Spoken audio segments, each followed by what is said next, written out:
E aí, pessoal, tudo bem? Então vamos dar sequência aqui ao nosso curso de Princípios Constitucionais. Estou aqui no Master Juris. Essa é a nossa quarta ou quinta aula, acho que, salvo engano, a quinta aula, perfeito? Então, naquele esquema, trabalhar com teoria e exercícios, e aí eu vou tentando, na medida do possível, mostrar a imagem aqui para vocês, tá bom? Então vamos lá. Então estou com meu amigo Kleber, eu vou ter que ficar olhando para a câmera, infelizmente não vai dar para ficar olhando para vocês. Então é isso. Então vamos lá.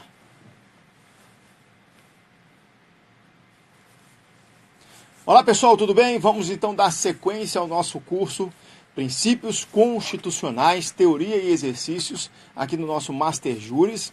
E na aula passada, no final do bloco, eu estava explicando os princípios constitucionais na ideologia de Canutilho, perfeito? Então na tela, por gentileza, só para revisar esse tema. Então nós temos aí princípios doutrinários, aí você tem aí Canutilho.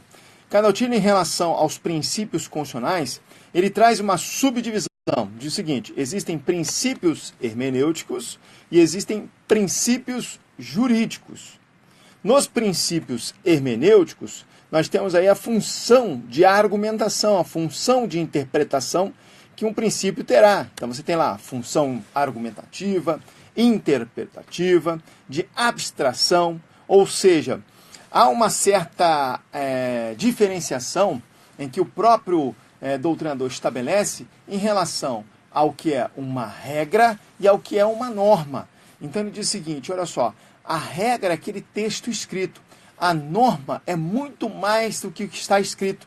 A norma envolve interpretações jurídicas, interpretações sociais, e a partir do momento que você tem essas áreas de tensão, tenta-se harmonizar essas áreas de tensão e buscar a melhor interpretação possível. Então, na tela, por gentileza, você tem lá, ó, o operador revela normas não expressas por qualquer enunciado legislativo. Aí você tem que a interpretação e complementação de todo o sistema jurídico e, para finalizar, conforme destaca o ex-ministro do Supremo Tribunal Federal, ou ministro aposentado do Supremo Tribunal Federal, Eros Grau, a técnica de hermenêutica constitucional é justamente para evitar que o direito seja interpretado em tiras. Então vamos lá, tá lá. Evita-se que o direito seja interpretado em tiras. Tudo bem? Perfeito. E aí, em homenagem ao Canutilho, quando traz os princípios interpretativos, nós já temos que trabalhar com a hermenêutica constitucional. É claro que eu não vou revisar todos os métodos de hermenêutica constitucional, não tem como, mas eu preciso que você tenha essa base de hermenêutica para entender o próximo passo na tese dos princípios constitucionais de Canutilho, tudo bem? Então, vou fazer uma revisão com você na parte de hermenêutica constitucional, sempre naquele sistema, mostra um pouquinho, depois faça exercício, tá bom? Então, na tela, por gentileza, nós temos lá, hermenêutica constitucional. Trabalhar com hermenêutica constitucional não é uma tarefa muito fácil. Você tem aqui, ó, o que é interpretação das normas constitucionais e como essa interpretação se desenvolve. Bom, você tem que a interpretação envolve um sistema de métodos, um conjunto de métodos, que na verdade, é aplicado tanto pela doutrina quanto pela jurisprudência, buscando a melhor conformação possível, não é verdade? Então vamos lá, ó. Interpretação é o conjunto de métodos desenvolvidos pela doutrina, pela jurisprudência, que tem ali a finalidade de estabelecer um pensamento homogêneo a partir do momento que você tem ideologias diferenciadas, filosóficas, metodológicas, epistemológicas, já ouviu falar nisso? Então tá lá, aqui, ó. Baseada em critérios ou premissas diferentes, filosóficas, metodológicas, epistemológicas, buscando aí sempre estabelecer uma reciprocidade e uma complementação, tendo um caráter unitário na atividade da interpretação. Então você tem lá, ó, complementares em vista do caráter unitário da atividade interpretativa. Então, pessoal, sempre vou falando primeiro e depois eu coloco a parte visual, tá bom? Salvo engano, agora nós vamos trabalhar com os métodos tradicionais de interpretação. Deixa eu só confirmar aqui rapidinho se é isso mesmo. É isso mesmo. Então lá, métodos tradicionais de interpretação. E aí esses métodos tradicionais eu não vou me aprofundar muito. Ele envolve quanto ao sujeito, quanto ao modo e quanto ao resultado. Então você tem lá métodos de interpretação quanto ao sujeito que interpreta, quanto ao modo que interpreta, que o sujeito interpreta, e quanto ao resultado a que o sujeito que interpreta chega. Então, na verdade, trago até o material complementar para vocês, só para você entender. Quando você tem uma interpretação tradicional, você tem lá a subdivisão de interpretação quanto ao sujeito, autêntica ou legislativa, doutrinária, jurisprudencial. Então, autêntico ou legislativo, o próprio legislador já traz a mensagem completa em relação ao que está na norma, não precisa ali interpretá-la. Tem ali a interpretação gramatical, literal, filológica, que é quanto ao modo, seguindo ali as regras do português, na verdade, da língua portuguesa. Tem a lógica histórica, teleológica, sistemática, progressiva. Quanto ao resultado, declaratória, restritiva, extensiva. Como isso aqui cai muito pouco, eu não quis explorar muito, tá? Para não desviar a nossa aula, que é de princípios constitucionais. Agora, na minha aula de métodos de interpretação constitucional, de hermenêutica constitucional, eu trato de uma por uma. Mas o que eu fiz? Eu falei assim, não, vou pegar um pedacinho que é o que mais cai em prova em relação a métodos de interpretação. Então, quando eu trago os métodos de interpretação, você tem lá o primeiro método, que é o jurídico ou hermenêutico clássico. Não se preocupe, que eu vou citar os métodos e depois vou fazer a análise clínica deles, tá bom? Depois eu tenho um método tópico problemático, fantástico. Depois eu tenho um método hermenêutico concretizador. Depois eu tenho um método que é científico espiritual, tá lá. Depois eu tenho um método normativo estruturante, fantástico esse também, perfeito? Então esses são os que mais são cobrados em prova. O que nós vamos fazer? Nós vamos trabalhar aqui com um método, deixa eu só mudar a caneta rapidinho. Nós vamos trabalhar primeiro com um método jurídico ou método hermenêutico clássico, tudo bem? Então, na verdade, esse método, que é o método jurídico hermenêutico clássico, ele vai buscar a interpretação da norma sem nenhum tipo de juízo de valor, perfeito? Então, você tem aqui o seguinte, vamos lá, pode vir aqui comigo. Nesse método, que é o método jurídico ou hermenêutico clássico, utiliza-se recursos dos métodos tradicionais de interpretação. O método jurídico ou hermenêutico clássico, ele diz o seguinte, a norma ela é o ponto de partida, mas também ela vai ser o ponto de chegada. O que significa isso? A partir do momento que a doutrina estabelece esse conceito, a doutrina diz o seguinte, não pode ter nenhum tipo de interpretação dentro de uma norma que envolva juízo de valor.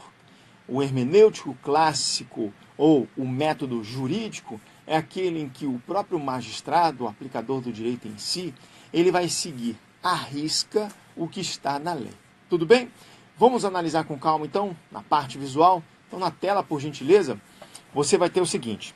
Vamos colocar aqui método jurídico ou hermenêutico clássico. Vamos lá, só vou focar aqui para vocês. Então, tá lá, método jurídico ou hermenêutico clássico.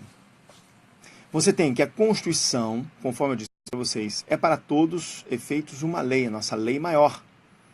O intérprete busca o significado da norma sem juízo de valor, conforme eu comentei com vocês. O texto é ao mesmo tempo ponto de partida e o limite da tarefa interpretativa. Vamos melhorar então? Vamos lá. Então tem aqui os elementos, né, a utilização dos elementos de exegese, ou seja, os elementos tradicionais de interpretação. Ah, professor, dá um exemplo de elemento tradicional de interpretação? Claro, vamos lá. Você tem aí, primeiro, o elemento genético. O que é o elemento genético? O elemento genético de interpretação, ele vai buscar a origem do conceito que foi utilizado pelo legislador. Então tá lá, ó. Origem do conceito utilizado pelo legislador. Aí vamos lá, só para você entender mais ou menos como funciona essa sistemática. Então pode jogar aqui para mim, por gentileza. Bom, antigamente, vamos pegar um exemplo aqui do penal, que fica mais fácil, mais marcante, né? Antigamente, o nosso Código Penal, ele trabalhava com o conceito de mulher honesta. Perfeito? Então, se você for buscar uma interpretação genética ou seja, buscar a origem desse conceito utilizado pelo legislador, mulher honesta era a mulher que casava virgem, era a mulher que tinha ali uma conduta ilibada perante a sociedade. Então tinha ali uma série de fatores, e unindo esses fatores você tinha a composição da mulher honesta. Inclusive até nós tivemos uma alteração no nosso Código Penal lá em 2005, então cerca de 13 anos atrás, não sei se você sabia disso. Antigamente, quando havia uma situação de estupro e o estuprador ele se casasse com a vítima, excluía a culpabilidade, agora não lembro se é culpabilidade ou punibilidade, mas enfim, excluía a culpabilidade desse indivíduo. Perfeito. E aí você pensa assim, poxa, que absurdo, como é que pode isso? Como é que uma mulher vai se sujeitar a essa situação? Não é possível, inacreditável, ela gostou de ser estuprada, então por isso que ela vai se casar? Não tem nada a ver isso, não tem nada a ver. É porque é o seguinte, olha só, para você entender a exegese, a genética, ou seja, a origem de toda essa situação, isso envolve até a chamada interpretação histórica. É porque é o seguinte, quando uma mulher era estuprada, no passado, significa que ela, em tese, principalmente, né, se a mulher tivesse ali uma situação em que ela fosse virgem, ocorria uma desonra dela e a desonra perante a família. Ou seja, essa mulher não era mais virgem, essa mulher foi estuprada. Então havia uma desonra muito grande perante a vítima e perante também a questão da família em si. E aí o legislador ordinário, que criou lá, o que participou da criação do Código Penal, ele trouxe um benefício para o autor do crime, absurdo hoje em dia, eu sei disso, um benefício para o autor do crime, na intenção de salvar a honra da vítima e da família, dizendo o seguinte, estuprador, se você se casar com a vítima, você terá uma exclusão da sua culpabilidade, ou punibilidade, não lembro exatamente. É o 107 do penal, não lembro assim de cabeça. Mas enfim, então nessa situação, eu acabei de mostrar para vocês uma interpretação genética. Eu busquei a origem da palavra, eu busquei ali a questão da mulher honesta, porque se a mulher fosse estuprada, não seria mais considerada mulher honesta, e também fiz uma interpretação histórica. Então agora você entende por que o nosso Código Penal, no passado, tinha essa previsão. Hoje em dia, obviamente, desde 2005, eu até achei que foi muito tarde para tirar esse benefício, mas desde 2005, esse dispositivo não existe mais. Tudo bem? Então, entenderam? Então, a partir do momento que você pega exemplos que são marcantes e começa a aplicar nesse conteúdo que é extremamente abstrato, fica mais fácil você entender. Tudo certo? Vamos, então, seguir aqui com os elementos de exegese? Vamos lá, então. Até difícil falar, né? Vamos na tela, por gentileza. Já está na tela? Vamos lá. Eu tenho aqui a interpretação gramatical, perfeito? Interpretação gramatical, também chamada de interpretação literal ou semântico ou filológico, ainda tem isso também, né? Interpretação gramatical ou filológico ou literal ou semântico, tá bom? Que tipo de interpretação é essa? Essa interpretação é aquela interpretação literal, né? Utiliza os recursos do português, né? Principalmente de coesão, coerência e coesão, para você entender exatamente o que a norma quer dizer. Então está lá, interpretação gramatical, filológico, literal ou semântico. Tudo bem? Ok. Depois você tem a interpretação lógica. A interpretação lógica é aquela interpretação que vai analisar se há coerência do texto da lei, ou seja, se o texto é realmente compatível com a realidade da sociedade naquele determinado momento. Então vamos lá, ó. Exegese lógica. Analisa a coerência do texto da lei. Vamos ver se está coerente, se está compatível com a realidade da sociedade naquele determinado momento. Depois, nós temos o elemento sistemático de exegese. O que significa esse elemento sistemático de exegese? Rapaz, está difícil de falar. Exegese, perfeito? É aquele que vai, né, assim como o próprio nome diz, analisar a interpretação na forma de um sistema, e não aquela interpretação em tiras de papel. Como, por exemplo, quando eu falo em violação de domicílio, você tem que pensar em intimidade, vida privada, honra da pessoa, imagem da pessoa, enfim, uma série de fatores. Então, a exegese sistemática é aquela que busca a análise do todo, perfeito? Do sistema em si. E aí, avançando um pouquinho, não acabou não, tá? Na interpretação histórica, né, você tem lá a análise de toda a justificativa daquele projeto de lei. Então tá aqui, ó, analisa o projeto de lei, a sua justificativa, discussões, condições culturais que resultaram na elaboração da norma. Foi o que eu fiz aí com vocês, né, trabalhando com a parte do direito penal.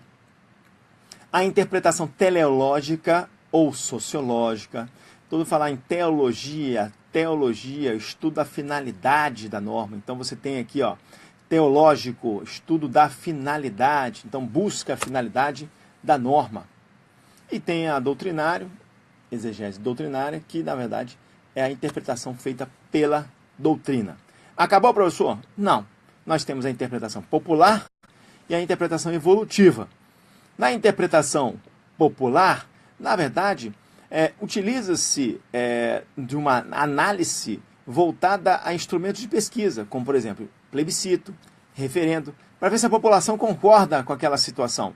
Então, a população participa da interpretação. Então, você tem ali, a análise se implementa partindo da participação da massa, valendo-se de instrumentos como plebiscito, referendo, etc.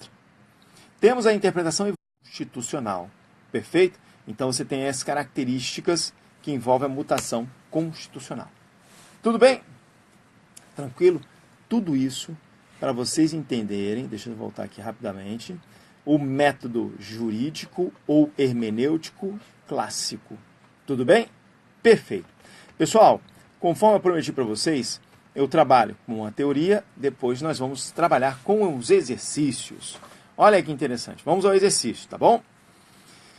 Conforme o método jurídico ou hermenêutico clássico, a Constituição deve ser considerada como uma lei e, em decorrência de todos os métodos tradicionais de hermenêutica, devem ser utilizados na atividade interpretativa, mediante a utilização de vários elementos de exegese, tais como o filológico, o histórico, o lógico e o teleológico. Olha a questão fantástica, né?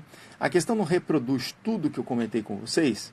Olha só, método jurídico ou hermenêutico clássico é aquele que considera a Constituição uma lei, não se utiliza juízo de valor, o texto é o ponto de partida e o limite da atividade interpretativa, utiliza elementos de exegese, perfeito? Aí citamos vários elementos de exegese, e aí a própria questão cita, né, os exemplos. Ó, tem o elemento filológico, o histórico, o lógico e o teleológico. Essa questão é uma questão que está correta. Vamos lá, então? Aqui, ó. Questão correta. Tá? Avançamos? Vamos para outra prova? Vamos para outra prova, tá? Prova de assessor jurídico do TCE. É incorreto afirmar que, na interpretação da norma constitucional, por meio do método jurídico ou hermenêutico clássico, a Constituição deve ser encarada como uma lei, e assim todos os métodos tradicionais de exegese deverão ser utilizados na tarefa interpretativa. Tome cuidado. Por quê, professor? Porque aqui está afirmando o seguinte, é incorreto dizer isso daqui? E aí? Não. Todo o conteúdo faz parte do método jurídico ou hermenêutico clássico. Então não é incorreto afirmar essa situação. Logo, a questão está errada. É claro que eu adaptei essa questão, Fundação Carlos Chagas, tá bom? Lembrando que eu sempre costumo misturar as bancas para você ver que o assunto é importante. Então eu trabalhei primeiro com CESP, Fundação Carlos Chagas e agora eu vou trabalhar com ESAF. Vamos lá. Eu tenho aqui o seguinte, julgar certo ou errado. A eficácia do método de interpretação jurídico clássico não é afetada pela estrutura normativo-material da material da norma constitucional a ser interpretada. E aí? O método de interpretação jurídico clássico, a eficácia, né, do método, não é afetada pela estrutura normativo-material da norma constitucional a ser interpretada? Bom, se esse método, que é um método jurídico clássico, ele utiliza ali de elementos de exegese, é claro que a estrutura normativo-material, ou seja, a estrutura da norma em si, o que está expresso, vai ser afetada ao ser interpretada. Perfeito? Afinal de contas, nós estamos trabalhando com técnicas de hermenêutica. E aqui, quando fala que não é afetada, significa o quê? Que a questão está errada. Então, tá lá. Ok? Depois da ESAF, vamos para uma outra questão, eu não lembro da banca. Funiverso.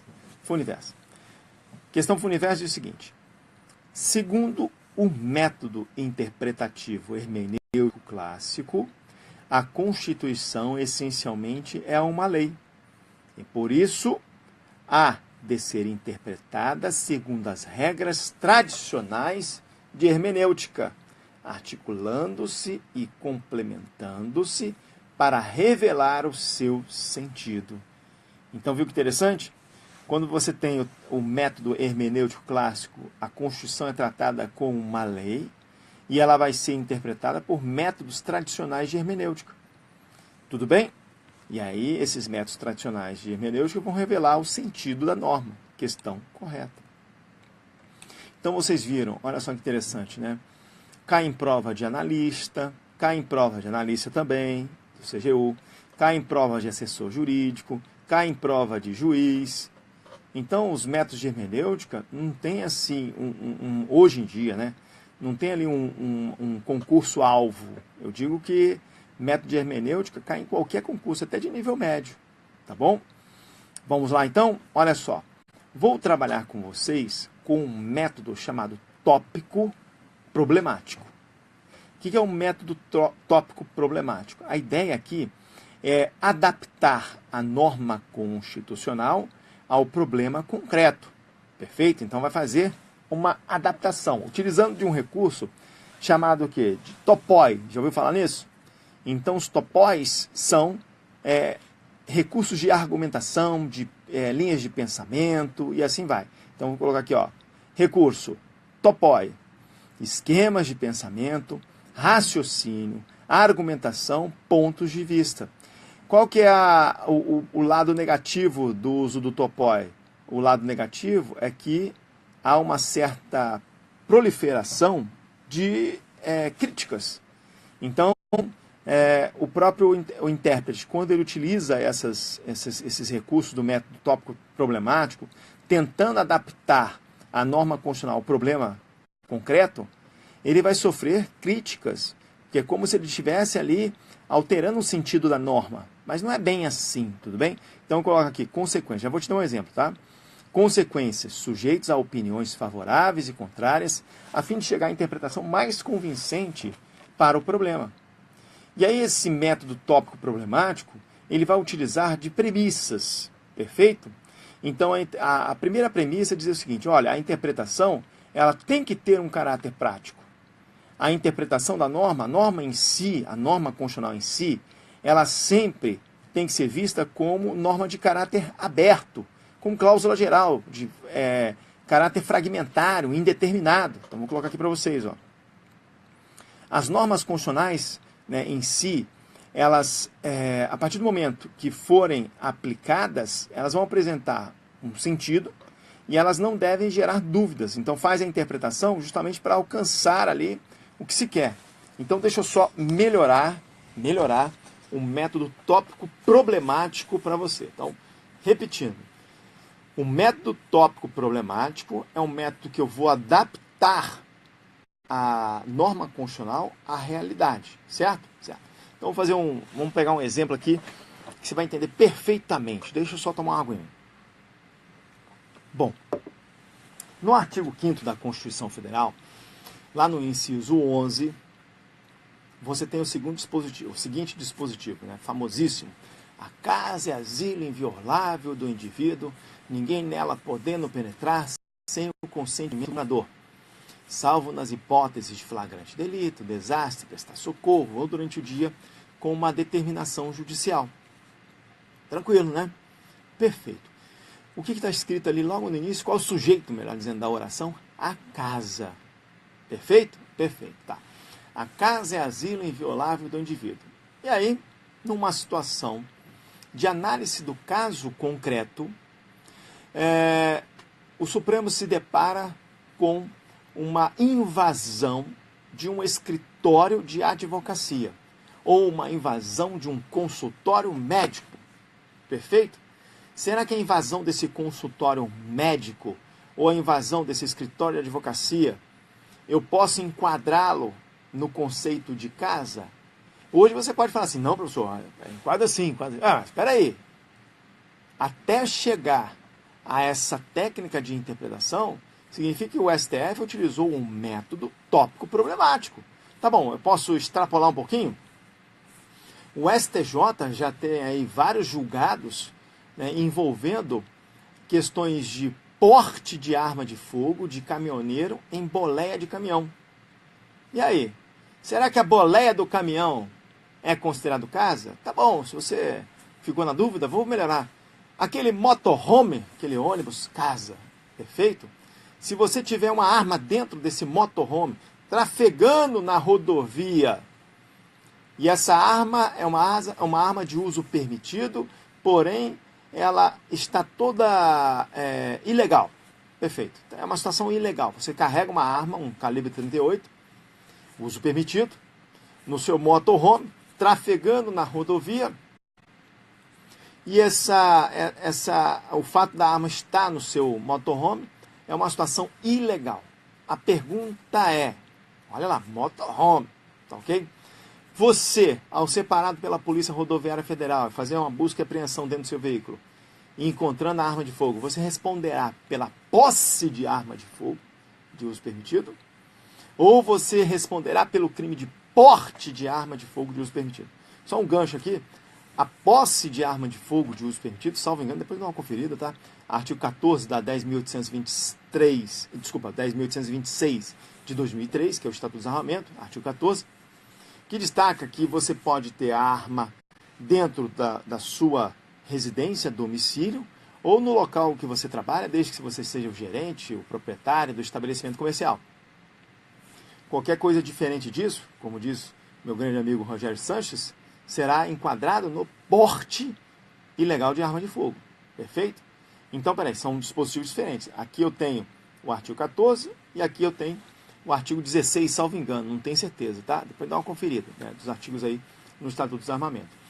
Mas vamos lá. Então, o fato de ter essa arma no motorhome, o motorhome é considerado casa? E aí, o que você acha? Se for considerado casa um motorhome trafegando numa rodovia pública, o indivíduo vai responder por posse ilegal de arma de fogo. Se o motorhome não for considerado casa, trafegando na rodovia, você tem ali o enquadramento do porte ilegal de arma de fogo. Então, o que eu estou trazendo para vocês é o problema. E aí você vai ter que adaptar agora a norma constitucional ao problema. Entenderam? Então, o que o STJ, em posicionamento pacífico, determinou? Que quando um veículo ele se encontra em via pública parado ou até em movimento, a arma que estiver nesse veículo, se estiver em situação ilegal, o indivíduo ele será enquadrado, se for uma arma de uso permitido, no porte ilegal de arma de fogo. Então a arma que tem na boleia do caminhoneiro, que o caminhoneiro é encontrado na rodovia, trafegando, o caminhoneiro responde por porte ilegal de arma de fogo. Agora, se esse motorhome estiver em um camping, aí, meus amigos, isso estou falando tudo de jurisprudência, tudo de entendimentos anteriores. O motorhome num camping, se a polícia pega ali uma arma dentro do motorhome em situação ilegal, o indivíduo vai responder posse ilegal de arma de fogo. Então, tem essas diferençazinhas, e essas diferenças foram submetidas a várias críticas. Várias críticas. Então, foi-se utilizado o método tópico problemático. Tudo bem? Eu não quero discutir com você aqui o que é certo, o que é errado, o que você acha. Não, pelo amor de Deus. Nós estamos estudando para concurso público, perfeito? Estou falando que esse é o posicionamento do STJ. Estou te explicando um método chamado tópico problemático, que é um método que você, com a norma constitucional e tendo problema, você vai adaptar a norma constitucional ao problema. Esse adaptar é estender a interpretação. Se a própria norma constitucional fala a casa é asilo inviolável do indivíduo, não é casa no sentido estrito senso, porque o Supremo Tribunal Federal entende que casa é qualquer compartimento fechado, restrito ao público, que alguém ocupa para fins de moradia, trabalho ou estudo. Entenderam? Perfeito? Então, vamos lá. Vamos na tela fazer exercício, tá? Então, na tela, fazer exercício. Eu tenho aqui o seguinte. A interpretação constitucional. Então, você tem as premissas do método tópico problemático. Perfeito? A interpretação constitucional deve ter caráter prático. As normas constitucionais têm caráter aberto, fragmentário e indeterminado. O que mais? A aplicação de normas constitucionais que apresentem sentido e não gerem dúvidas. Perfeito? E aí vamos fazer aqui uma questão da Fundec. Olha lá. 47. O método tópico problemático parte das seguintes premissas. Então vamos analisar aqui as premissas do método tópico problemático. 1. Caráter prático da interpretação constitucional. Só voltar aqui um pouquinho, olha lá. A interpretação constitucional tem o caráter prático. Então tá certo. 1 tá certo. 2. Caráter aberto, fragmentário ou indeterminado da lei constitucional. Vamos conferir? Tá lá, ó. Cadê? As normas constitucionais têm caráter aberto, fragmentário e indeterminado. Tá bom? 3. Preferência pela discussão do problema em virtude da abertura das normas constitucionais que não permitem qualquer dedução subsuntiva a partir delas mesmo. Então você tem ali o 3, né, gerando aqui um cuidado na leitura. Preferência pela discussão do problema em virtude da abertura das normas constitucionais que não permitam qualquer dedução subsuntiva a partir delas. Se a terceira premissa é que a norma tem que ter clareza, que não pode gerar dúvidas, vamos lá aqui, ó. Aplicação das normas constitucionais, terceira premissa, que apresentem sentido e não gerem dúvidas, quando você tem aqui a premissa número 3, que fala que é preferência a discussão do problema em virtude da abertura de normas constitucionais que não permitam qualquer dedução subsuntiva a partir delas mesmas, tá certo. Então, gabarito oficial, correto. Tudo bem? Ok. Vamos lá, próxima questão. É incorreto afirmar que, na interpretação da norma constitucional, por meio do método tópico problemático, parte-se de um problema concreto para a norma, atribuindo-se à interpretação um caráter prático, visando a solução dos problemas concretizados. E aí, tem que tomar um certo cuidado, né? Eu adaptei a questão, mas olha só, é incorreto afirmar isso? Está tudo certinho, não é verdade? Então, o método tópico problemático, ele vai partir do problema para o caso concreto, vai atribuir à interpretação um caráter prático, visando aqui solucionar problemas. Então, isso não é incorreto afirmar. A situação é correta. Então, por isso que o gabarito vai ser errado. Ok? Então, ó, fizemos uma da Fundec, fizemos uma da Fundação Carlos Chagas. Vou fazer agora uma outra, que é da Banca Exaf. O método de interpretação constitucional tópico problemático, ou melhor dizendo, no método de interpretação tópico problemático, a prevalência da norma sobre o problema concreto a ser resolvido. E aí? Quando você tem um método tópico problemático, será que existe a prevalência da norma sobre o problema concreto ou a norma tem que ser adaptada em decorrência do problema? A norma tem que ser adaptada em decorrência do problema. Então, essa questão é uma questão que está errada. Tudo bem? Perfeito. Vamos lá. eu tenho aqui questão número 50. A questão 50 diz o seguinte: de acordo com o método tópico problemático, os instrumentos hermenêuticos tradicionais não resolvem as questões emergentes da interpretação concretizadora desse novo modelo constitucional, em que a Constituição é um sistema aberto de regras e princípios. E aí, que interessante, né? Aqui é praticamente uma crítica, banca funiversa, não é isso? De acordo com o método tópico problemático, os instrumentos hermenêuticos tradicionais não vão resolver as questões emergentes da interpretação concretizadora desse novo modelo constitucional, em que a Constituição é um sistema aberto de regras e princípios. Isso é verdade. O método tópico problemático, ele não vai resolver o problema, mas pelo menos ele vai amenizar. Essa questão aqui não deixa de estar certa. Perfeito? Está lá certinho. Justamente porque o método tópico problemático é um dos métodos de hermenêutica constitucional. Tudo bem, pessoal? Tranquilo? Perfeito? Então, olha só. Trabalhamos aí com 2 métodos de interpretação. Eu vou ter que encerrar o nosso bloco. E aí, no próximo bloco, eu vou para o método hermenêutico concretizador. Perfeito? Acho que é isso mesmo. Deixa eu só avançar aqui. Isso aí, método hermenêutico concretizador de Konrad Hesse. Muito obrigado, um forte abraço e fique com Deus. Galera do Instagram, é difícil, né? Queria mandar um abraço pro meu amigo Roberto, ou melhor dizendo, desculpa, o Gilberto, Roberto também, e o Gilberto. Gilberto, meu personal trainer. Valeu, meu parceirão, um abraço. Um abraço, pessoal. Tudo de bom? Que boa noite, rapaz. Tá fumando, porra?